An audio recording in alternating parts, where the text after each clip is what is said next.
of this Giffin grip, and then I'm going to hold the base and I'm going to spin the top, and you're going to notice that these clips are starting to come into the bowl.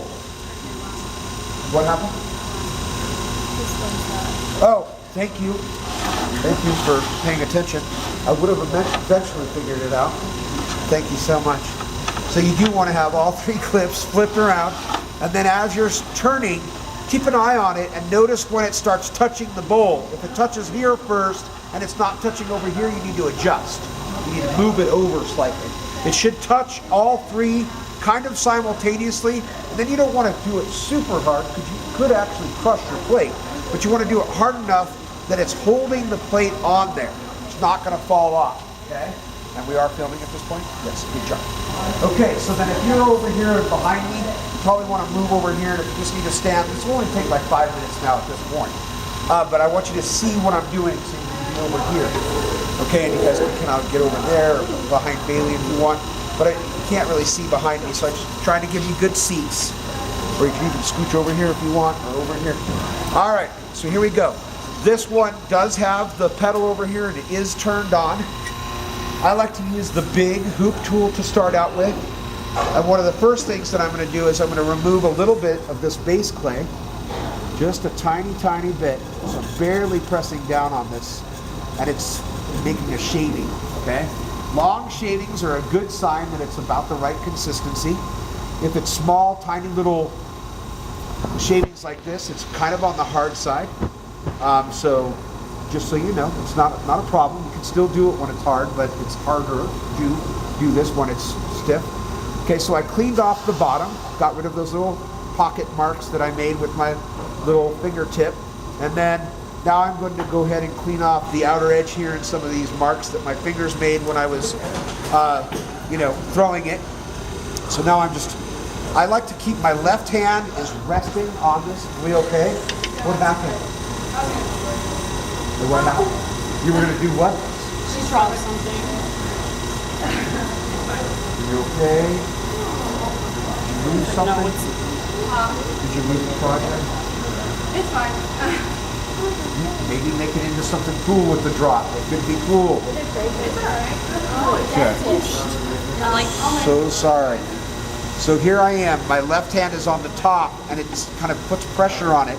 And when I'm trimming, I'm over here at 3 o'clock. And I do actually rest the tool on my hand, and then I'm kind of just cleaning up the outside edge here. And then I kind of periodically knock that stuff off.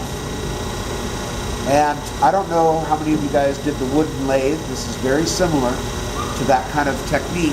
The difference though is that with the wooden lathe, you are carving a very stiff material. Wood is hard, very hard, right? And so it's still spinning, and then you have these very sharp tools and you're carving. Well, this is spinning, but you're carving super soft material, so you do not have to push hard, and you don't have to wear safety goggles because you're not getting wood chips in your eyes and all that stuff, okay? All right, so now I cleaned up the bottom and I cleaned the outside edge, okay? Now I'm gonna come in here with one of these, I call this, it looks like a triangle, so triangular hoop tool, and what I'm going to do is it starts out with the same angle as the foot currently, and then I'm going to turn it until it goes perpendicular to the wheel head. 90 degrees is perpendicular, okay? So I'm doing this, and I'm not going super fast, and it's resting on my left hand, and I'm starting to tip this until it carves off some of that, and I keep lifting my hand up and my tool off because this is kind of on the soft side, and because I know that it's on the soft side, if I trim some of this off and I let it stick to this, it could actually embed itself back onto the bowl, and I don't want it to do that, so I'm moving my hands away and I'm cleaning this off as I go. Okay, so I just created a little terrace, if you will, a little stair step, okay? And that was just by making this tool do this, right? I was just turning it in my hand as it was spinning. And I just made that little stair step. And now I'm going to make that nice and round and smooth. So my left hand is still on the top. My right hand is on the right side of it here. And I'm starting to carve away the sharpness that was there. And I keep periodically cleaning the tool off. and I keep removing some of the clay.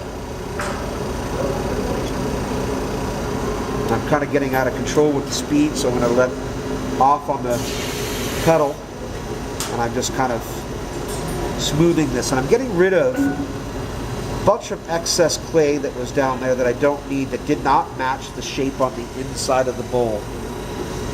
So I'm just kind of coming in here and I'm just removing some of that excess weight. All of this stuff that I'm carving off is excess clay that I don't need, that's adding to the weight of the bowl. Okay, so I just cleaned up that smoothness and I kind of matched the shape of the bowl. That's what I did.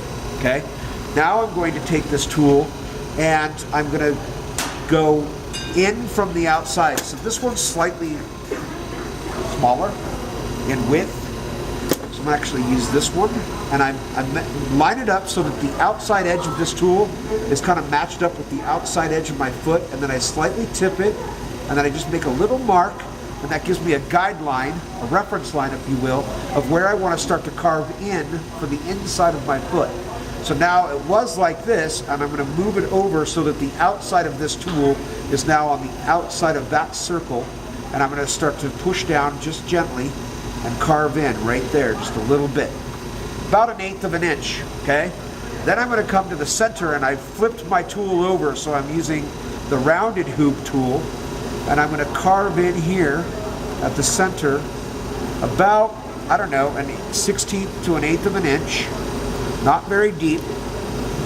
That gives me kind of a little place to put my center finger if I want, and then I'm going to start to carve all of the rest of this out to kind of match the depth from the center to the outside, getting rid of some of that excess clay.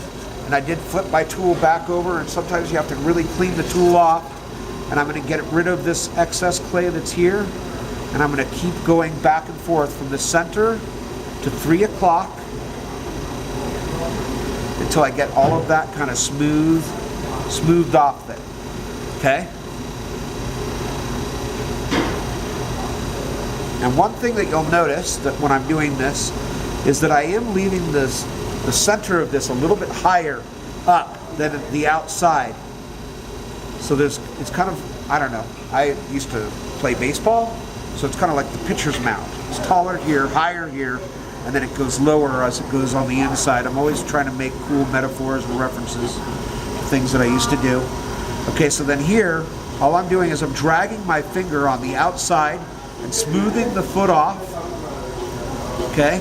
And then I'm dragging my finger on the inside and smoothing the foot off. And I am kind of almost like I compress the lip on when I'm throwing. I'm compressing the foot now as I'm doing this because the clay is soft enough, and I'm supporting it, and I'm just kind of knocking off the sharp edge so that it won't scratch the table when you put it on the table, okay? Then I'm going to drag my feet and slow this down. I could trim a little bit more away so that I don't have that little pocket right there. So I'm going to get rid of a little bit more clay here.